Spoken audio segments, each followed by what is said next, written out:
Good evening. I'm Andrew Chang. And I'm Adrian Arsenault. Tonight, scenes of panic and terror in Kabul seize global attention. It's very, very bad situation and people is in chaos. The desperate fight for a flight out of Afghanistan.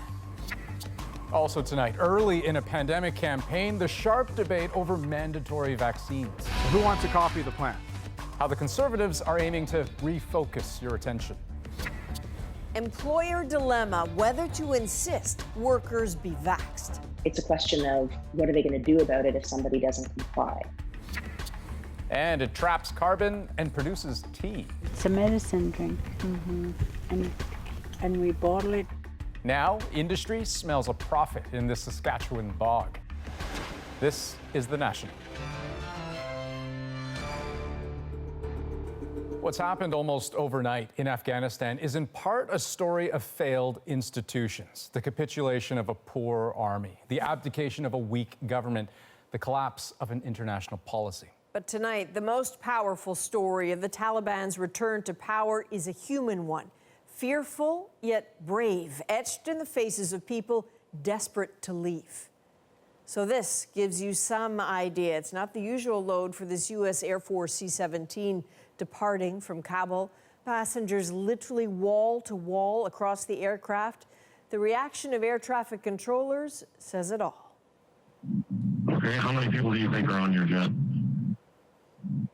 800 people on your jet?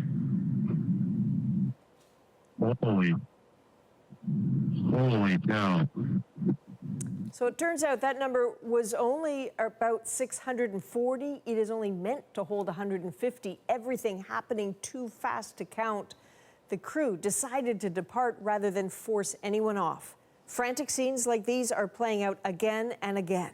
Thomas Daigle begins our coverage with the lengths to which some Afghans are going to get out before it's too late. Desperate to flee Taliban rule, Afghans are resorting to this, grasping at U.S. military aircraft and risking their lives.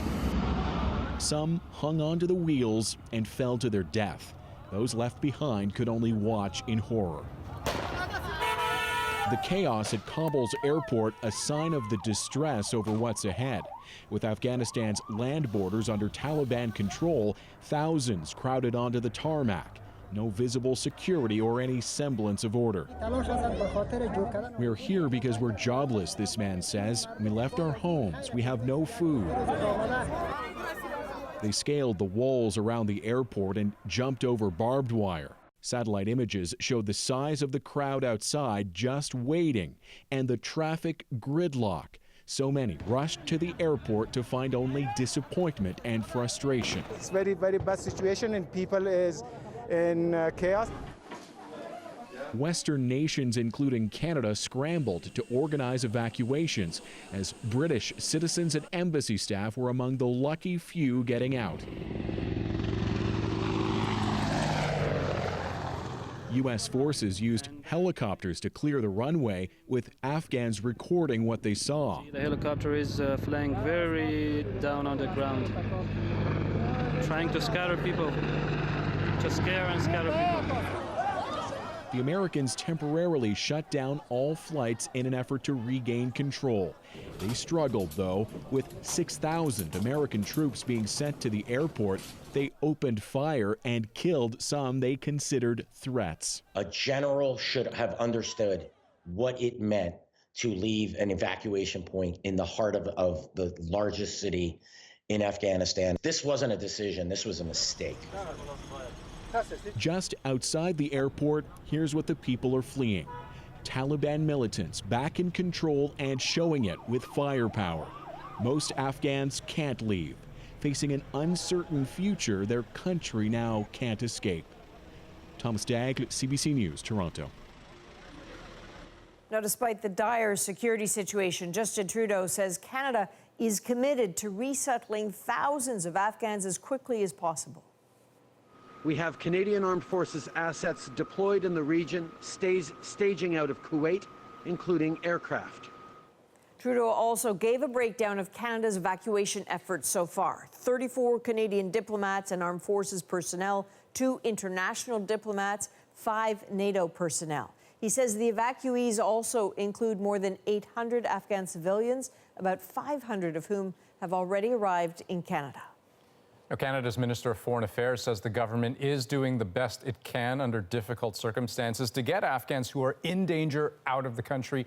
Earlier on Power and Politics, Katie Simpson asked Minister Marc Garneau whether the government was caught off guard. I get that this is a worst-case scenario right now, but was Canada not prepared for the worst?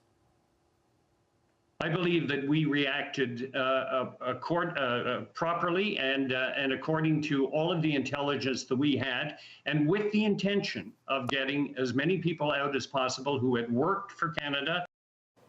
Now, with the reality of Taliban rule sinking in, the repercussions are global. Today, U.S. President Joe Biden was again defending his decision to withdraw U.S. troops. But as Carolyn Dunn explains, among Afghans, there is growing fear about what might come from a regime they know all too well. Victorious, Taliban insurgents are moving around the capital with ease today, posing for photos, armed with U.S. weapons. A Taliban commander saying there's nothing to worry about. But the Taliban has a history of brutality against its own citizens, and there are signs history is repeating itself. We are receiving chilling reports of severe restrictions on human rights throughout the country. I have never felt it to this extent, helpless, hopeless, disappointed, poor and miserable in my life. All our 20 years achievement maybe just go in blinks of few days. So quick because a feckless Afghan leadership did little to stop the Taliban campaign. By the time it reached the presidential palace in Kabul, it was empty. Al Jazeera broadcast live the insurgents strolling through its opulent hallways. Criticism is mounting against the United States for pulling out troops, while a security and humanitarian crisis is playing out in real time. Why has this been such a colossal failure? America's longest war is ending in crushing defeat. Do you regret giving the Taliban that legitimacy? U.S. President Joe Biden returned to the White House today to address the nation. There was never a good time to withdraw U.S. forces. He remains unapologetic, insisting more time on the ground wouldn't have changed a thing. American troops cannot and should not be fighting in a war and dying in a war that Afghan forces are not willing to fight for themselves. But as seems to happen in Afghanistan, the clock has been turned back decades. Once again, the people are in need of aid and protection from a brutal regime, and the world needs to ensure Afghanistan doesn't become a global exporter of terror. Carolyn Dunn, CBC News, Washington. Now let's turn back to this country and the race to lead it on day 2 of the federal election campaign. The Bloc Québécois leaders stuck close to home, but the leaders of the other 4 parties with MPs were in Ontario today with promises of big action and big money for pandemic-weary Canadians. We've got those details coming up, and later a close look at why some campaigned where they did today. But first, how are leaders handling one of the pandemic issues, mandatory vaccines? As Evan Dyer shows us today, there was a lot to say about it. Keep people safe. That's really important. And then, if there were any doubt in Jagmeet Singh's mind that vaccine mandates are a controversial topic, hecklers dispelled it today.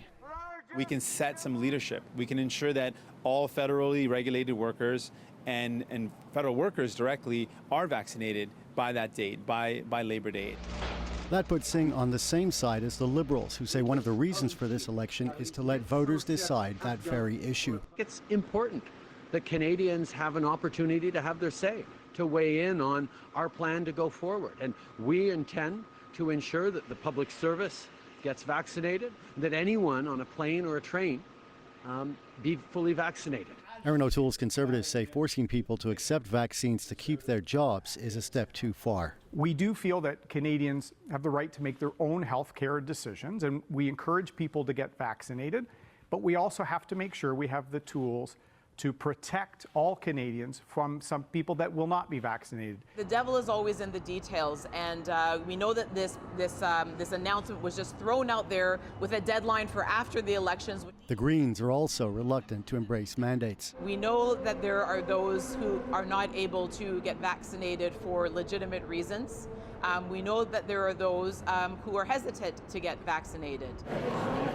The divisions over vaccine mandates mirror those in other countries. These are often drawn on political positions or political lines, and so Conservatives are typically more concerned with individual rights or proffer that they are, and are concerned with things like privacy more than they would say the Liberals are. This issue allows parties to highlight differences in their values, but it might not make a policy difference in reality. The government's chief human resources officer says public servants who refuse to be vaccinated must be given other options. So the vaccine mandate may not really be mandatory after all. Evan Dyer, CBC News, Gatineau. Well, today, Conservative leader Aaron O'Toole unveiled his party's election platform, a document thick with promises of new spending, rebates, and tax breaks, but thin for the time being on what they will cost. Hannah Thibodeau takes us through the platform. The outside looks like a glossy magazine cover. I am proud to unveil our detailed plan, Canada's recovery plan. Aaron O'Toole hopes the outside will entice voters to read the details inside. Who wants a copy of the plan? It's ambitious, 160 pages with big spending to help the hardest hit sectors rebuild post-pandemic, including help for restaurants like this one. The Conservatives promise to pay up to 50% of a new employee's salary for 6 months once the current wage subsidy program is phased out. We'll take any help we can get. That's for sure. This is quite a challenge for the industry. And all of us are muddling through. There's a 50% rebate on food and non-alcoholic drinks when people dine in. It would be for just a month, but the party says it would pump $1 billion into the sector. Well, I think it's very creative, and give him credit for that. As I say, we'll take any support, and that sounds like it'd be a good support for us. Help for retail comes as a GST holiday. No federal sales tax on purchases for 1 month. For the tourism sector, a tax credit for Canadians traveling domestically next year. And for those who care for parents over 70, $200 per month to help. But in one of their bolder moves, a plan to scrap the Liberal childcare deals already signed with many provinces. Instead, a tax credit for childcare expenses between $4,500 and $6,000. We have to have more flexibility, more options, and more immediate help for all families. That's what our plan does. O'Toole says the platform has already grabbed some attention. My wife loves the picture. Okay, so Hannah, lots of detail in this platform, but how much do we know about how much it would all cost? Yeah, so one big ticket item is an increase in health transfers to the provinces, some $60 billion over 10 years. But the total price tag for everything, well, the parliamentary budget officer is looking at that right now and expect those details within 2 weeks. Okay, Hannah Thibodeau in Ottawa tonight. Thank you. Quite welcome. So, Rosie, walk us through this. What is the Conservative thinking behind releasing the platform on day 2? Adrian, it's unusual, but it is not unprecedented. The Conservatives are trying different things during this campaign. In this case, releasing the platform early, let Canadians take a look at it, get people talking about it, for example, that cover. They've also been demanding the Liberals have a plan for a post-COVID Canada, so it kind of makes sense for them to put their own plan out early. They're also now on their second day of campaigning from a hotel here in Ottawa. Aaron O'Toole will travel, but the party sees advantages to being able to get thousands of people watching an event online or hundreds of them on the phone. Okay, so the platform, it seems, does allow for some contrast to be made, I suppose, particularly on childcare. Yeah, and we raised childcare because we know that women were disproportionately affected by the pandemic, pushed out of the workforce. The Conservatives today said that they would cancel the childcare deals that the Liberals made with 8 provinces and territories just before this election started. Those deals would create daycare spaces in provinces and cut fees down eventually to $10 a day.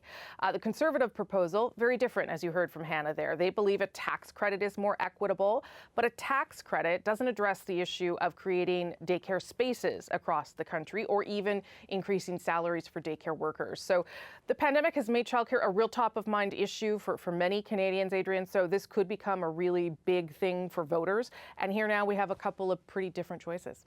All right, Rosie, thank you for this. Thanks. Well, 2.5 days have passed since an earthquake hit Haiti, so the search for survivors has become more desperate. Nearly 1,300 people are confirmed dead, and as Stephen D'Souza tells us, an incoming storm is making a bad situation even worse. The painstaking effort to sort through the aftermath of Saturday's earthquake took on new urgency today. Tropical Depression Grace could bring about 40 centimeters of rain that could trigger flash flooding and mudslides. Yet another blow to those who lost their homes and sought the open air as a refuge from aftershocks.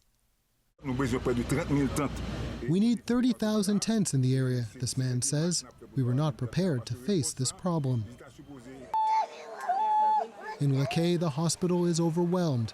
Already devastated by COVID, staff moved babies out of the neonatal ward for fear the building could collapse. They've already run out of basic supplies. But getting aid to the hardest hit region in the southwest, about 180 kilometers away from the capital, Port-au-Prince, has been difficult. The area is controlled by gangs who are limiting access.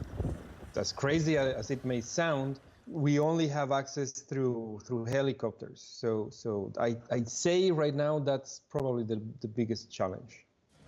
The 7.2 magnitude quake is just the latest tragedy to hit the country. Haiti is still recovering from an earthquake in 2010 that killed more than 250,000 people. It's also still reeling from the assassination of its president last month. In Montreal, Haitians are calling on the federal government to speed up immigration claims from the country. I would expect for Canada to show the real friends of Haitians, real friends of Haiti, and to try to bring those families as quickly as possible. Today, Haiti's president promised to speed up efforts to help the victims, but aid groups are not optimistic. Very difficult to see, light at the end of that tunnel, honestly, because they have to negotiate with gangs. Some help has made it through. Some patients have been airlifted to safety, but the rest are left to wait and hope that help will come. Stephen D'Souza, CBC News, Toronto. Now, a CBC News team has just landed in Port-au-Prince tonight. Ellen Morrow is there for us. So, Ellen, what are you seeing so far?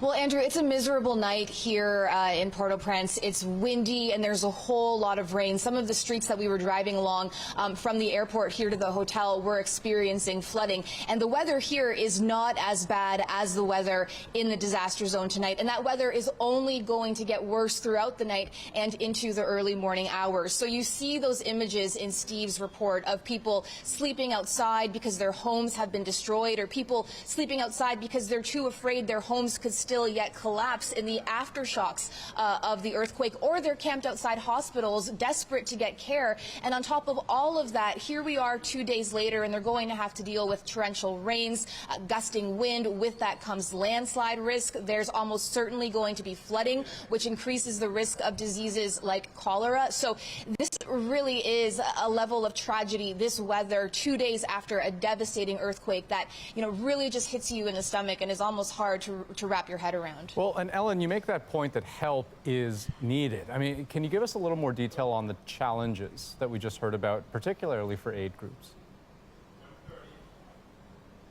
Well, the logistics are incredibly difficult. Haitian Prime Minister Ariel Henry said they want to increase tenfold the aid effort to get aid into the disaster area, but that is incredibly difficult. UN agencies are actually having to negotiate with the gangs. There is gang warfare on the main road into Lakay, the disaster zone. They're having to negotiate with them to create a humanitarian corridor to get aid in, but that is incredibly tenuous. Some aid is arriving by boat. boat. Other aid is arriving by helicopter, but there's an issue of distribution as well, because there are a lot of remote villages in the affected area. So sure, you can get aid there, but then how do you get it to very specific communities once it is there? So there are a lot of layers to this. We met an aid worker at the airport tonight, Andrew, who was coming in from North Carolina, and they're still trying to figure out their own logistics of how they're going to get into the disaster zone tomorrow. So many complications trying to get help to these people who so desperately need it. Well, and Ellen, I know you've got a lot of work to do still. Thank you so much. You're welcome. In Greece, the wildfire situation is only getting worse. 2 new large fires near Athens are threatening nearby communities. Residents of at least 2 villages have already fled.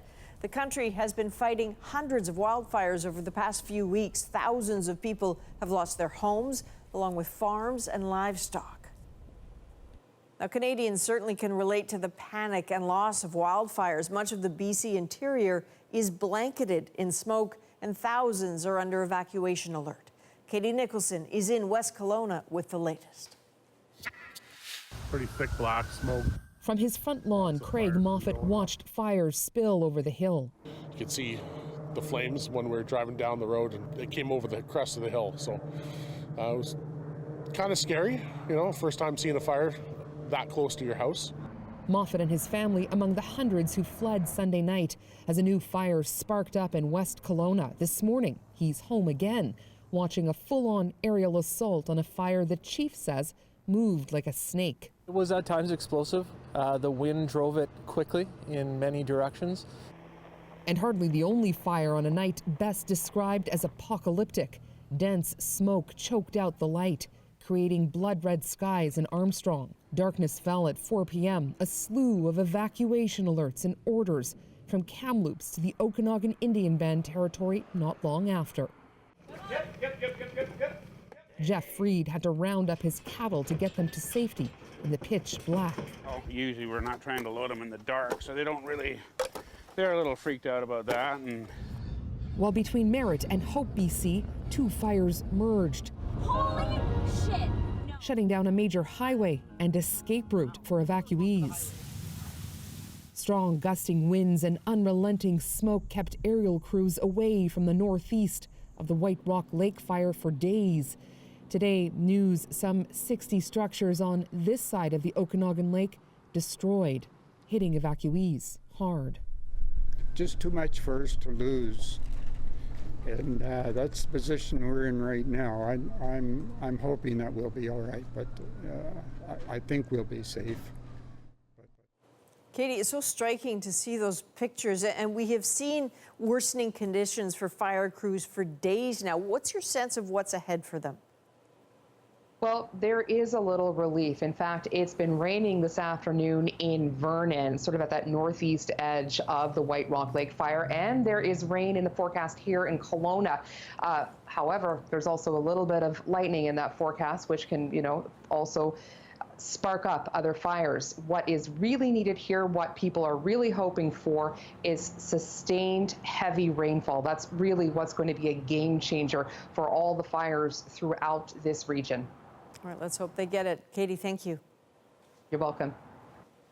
Well, the chief of the Sabaganagati First Nation was arrested by federal fisheries officers today as the band's new treaty fishery launched its season in southwest Nova Scotia.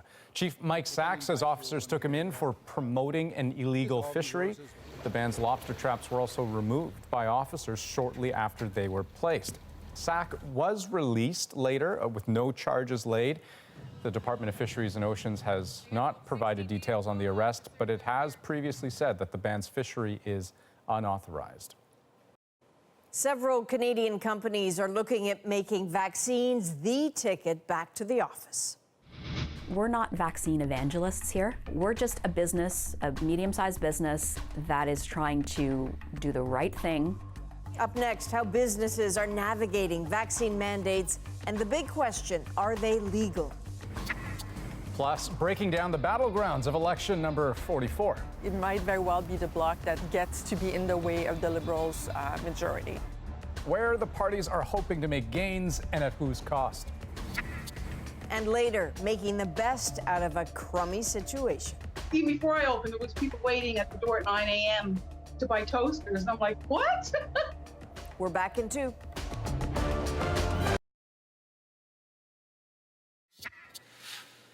Welcome back. Some businesses in Canada are requiring vaccinations for workers who want to return to the office. Others want to be covered under the federal government's new vaccine mandate. But as Jacqueline Hansen shows us, some employment lawyers say it's not so simple. At this accounting firm, the golden ticket for employees who want to return to the office will be proof they're vaccinated. We're not vaccine evangelists here. We're just a business, a medium-sized business that is trying to do the right thing. In the U.S., some major private sector companies have already implemented vaccine requirements and are considering it in Canada. Twitter tells us workers in its Toronto office will have to be fully vaccinated, but they can choose to stay home.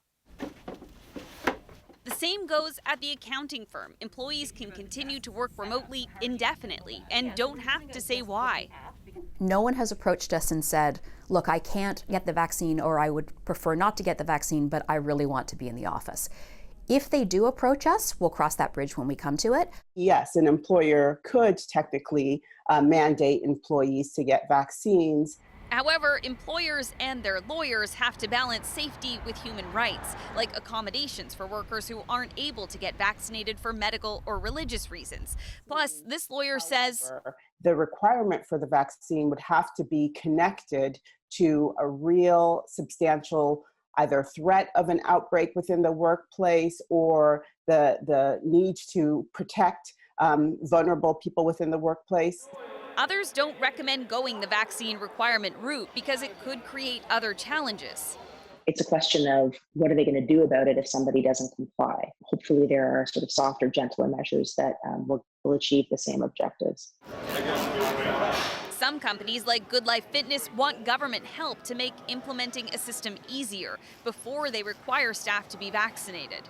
We're looking for that clear direction. We want to have a mechanism that will make it very easy for people to show proof of vaccination, and we want legislative protection from legal action. For now, the pressure is on businesses to figure out how to proceed on their own. Jacqueline Hansen, CBC News, Toronto. When we come back, what you need to know about where the election can be won and lost. A lot of the action is in Ontario and not much in Quebec. Understanding the strategies behind where party leaders choose to campaign. Plus, the fight to save the muskeg in northern Saskatchewan. One community's message to those looking to harvest their peat moss.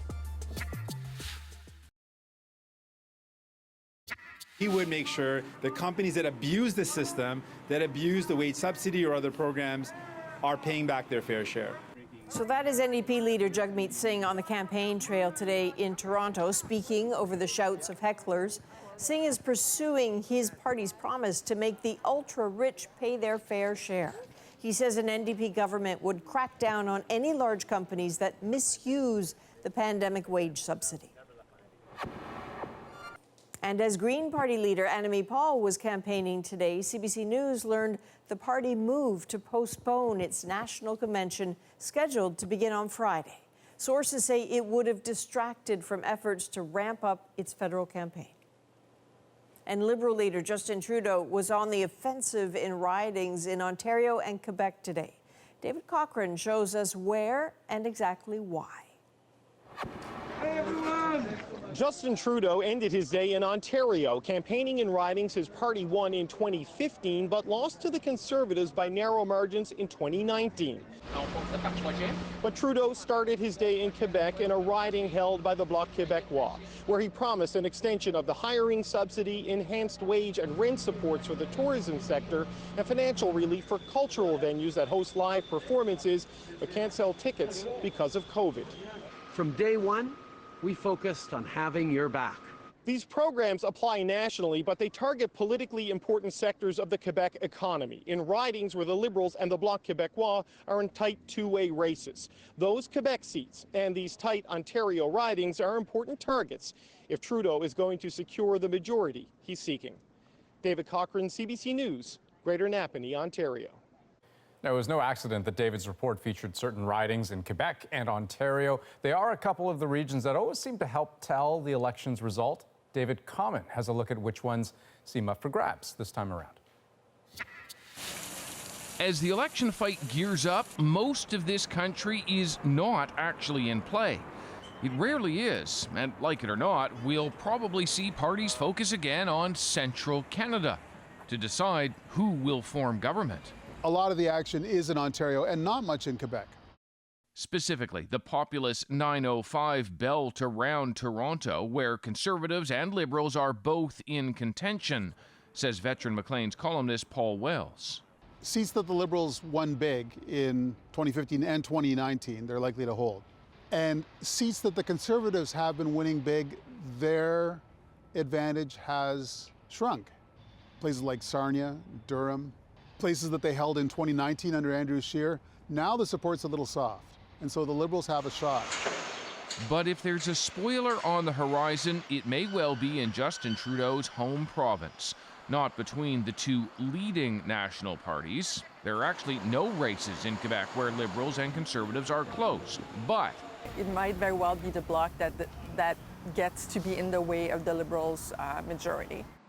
for the Liberals to shed their minority status, they need to snap seats from the Separatist Party. Not so easy, says Le Devoir columnist Emily Nicolas, but not impossible either.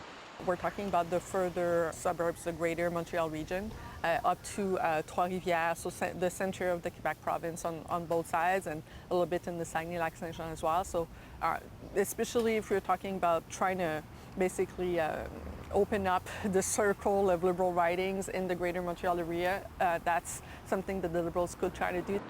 Around Quebec City, it's Bloc Blue against Blue Conservative. And that region has been voting Conservative because there are Conservative values there. Watch the cities, Calgary, Edmonton, Regina, and Saskatoon. Breakthroughs there may be possible. Pre-campaign, the NDP had seen rising polls, but it's not clear yet if the party can translate that into more seats. If they did, then the NDP would start to have hope in places where they haven't had a lot recently. In largely rural Saskatchewan, in the Atlantic provinces. Certainly, across the suburbs and southern Ontario, and in the BC Lower Mainland. Of course, campaigns can change everything, so nothing is a done deal just yet. Where things get interesting is when unexpected ridings are suddenly in play. David Common, CBC News, Ottawa. Well, after the break, we take you to northern Saskatchewan, where a community is fighting to protect its wetland. If people dig it all up, what do we have? A war zone? Inside the muskeg, and the threat peat moss mining could mean for this ecosystem. And later, why Canadian students are showing a renewed interest in the country's history.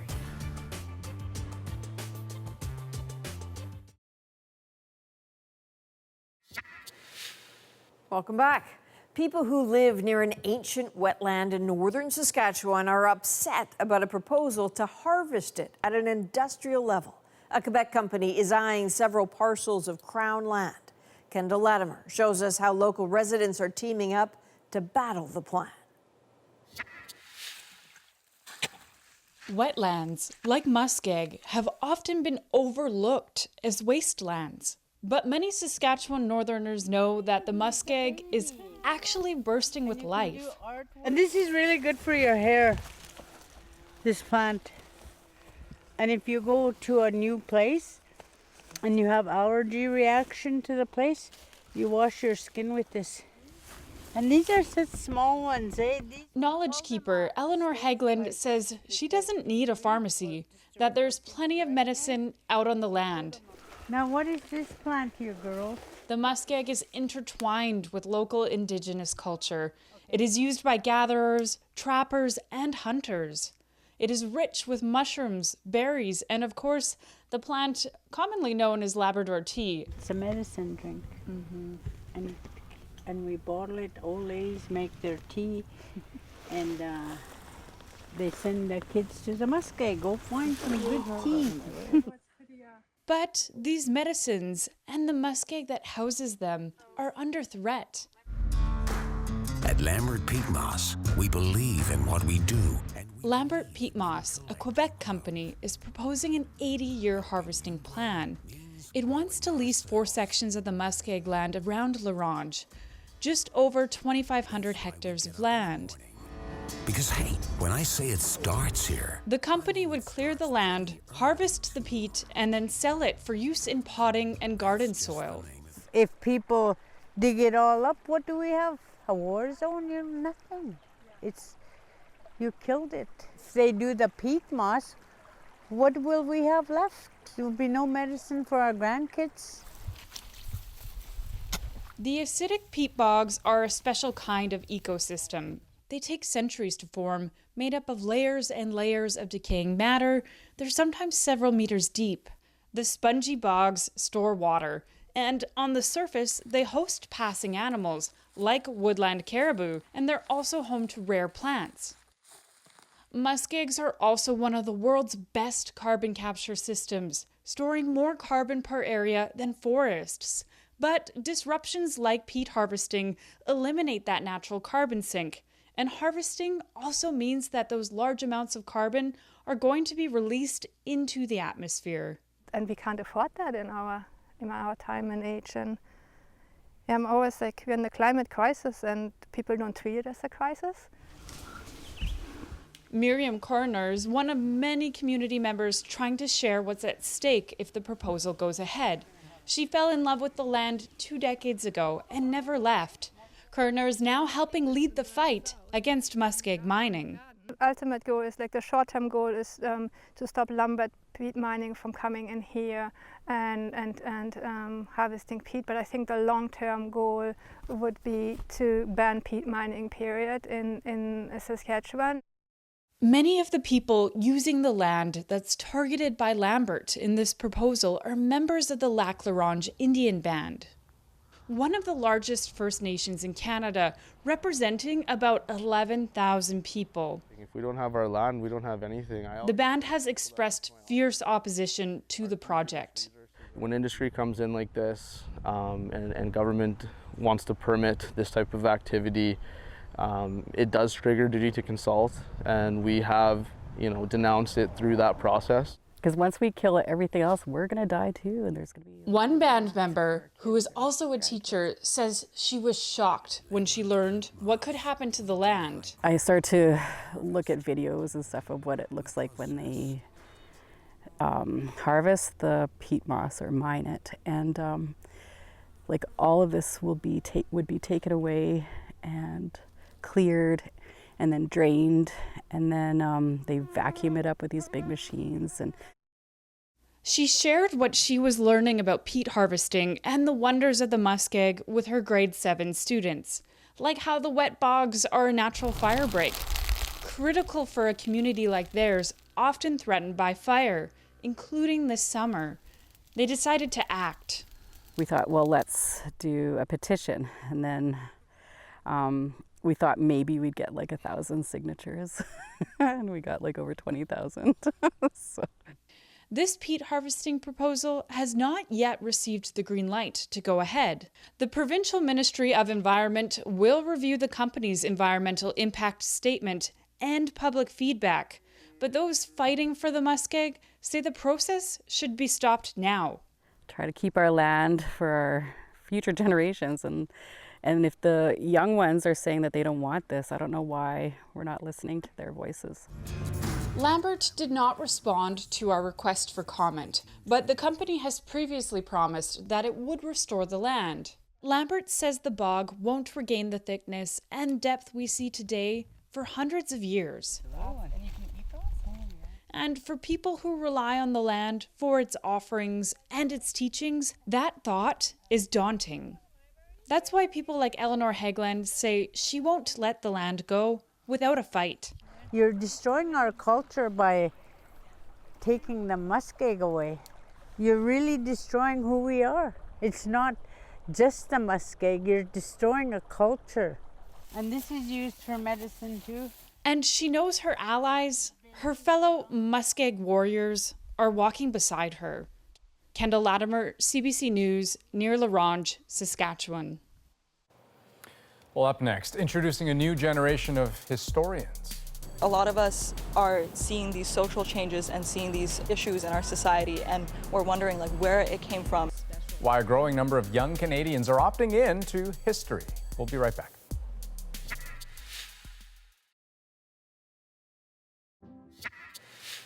Welcome back. Activism has not only raised awareness of Black and Indigenous rights, it's also increased student interest in post-secondary history courses. Our education reporter Deanna Sumanak-Johnson looks at what they expect to learn.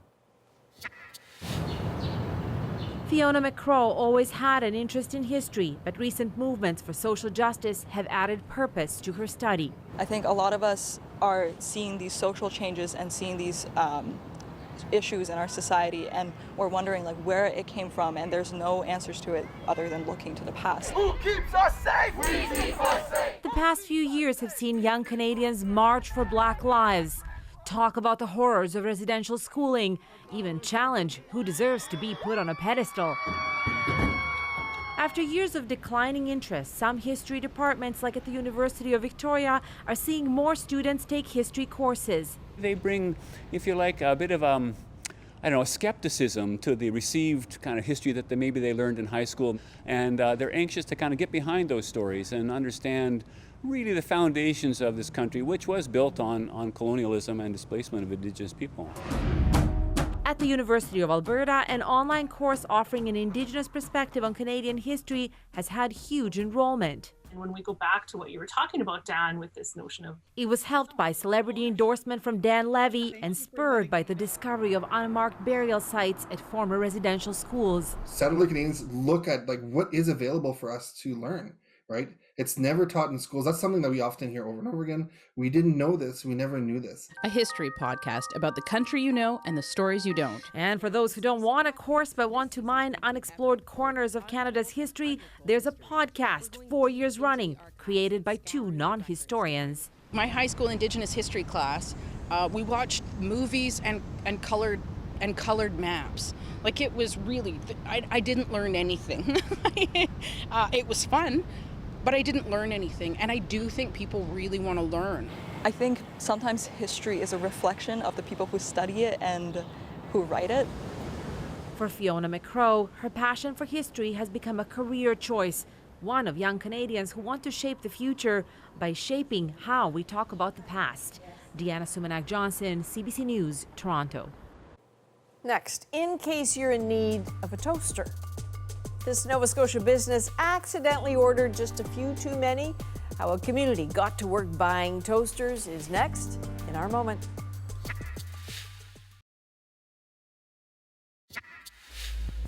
This is Betty Swaffer, and she orders inventory for a Nova Scotia pharmacy months in advance. So in April, she ordered 2 toasters, as you do. It's all she needed, just 2. But when her order arrived this week, she was shocked by what she saw. So instead of those 2 toasters, Betty had accidentally ordered 222 toasters. The fate of far too many appliances is tonight's moment. When I had ordered 2 toasters, when my 2 toasters showed up, it was 222 toasters. It was a bit of a shock. And I called our supplier and they said they couldn't take them back. Trying to think, what could I do to sell the 222 toasters? Put it on their Facebook that I had cheap toasters. Even before I opened, there was people waiting at the door at 9 a.m. to buy toasters. And I'm like, what? And they just, like a train all day long, coming and going for toasters. People were coming in and saying, I don't need a toaster, but I saw your post, and they'd buy a toaster and tell me to give it to somebody in the neighborhood who probably would need one. We realized, that it was Betty that this had happened to. I think everyone just was like, let's just pitch in, we'll all help. And I said, let's pick up some and we can, give them to somebody who can use them. The community is amazing. I didn't think they would be this amazing, but I'm flabbergasted. Thought I'd have a lot of toasters for a long time. So the first time I heard this story, I thought, you have people showing up, from the Facebook post, maybe it's like a toaster here or there, a dozen maybe if someone's feeling generous. She sold out in 7 hours. Right. This is a community that's just like a tornado. This is the power of a great community. And not only do people work hard to get those toasters out of the way, they worked hard to make her feel better. All sorts of people kept coming up saying, oh, you wouldn't believe what I ordered, including the store meant to order 1,000 tennis balls, got 10,000. That is a national for August the 16th. Good night. Good night.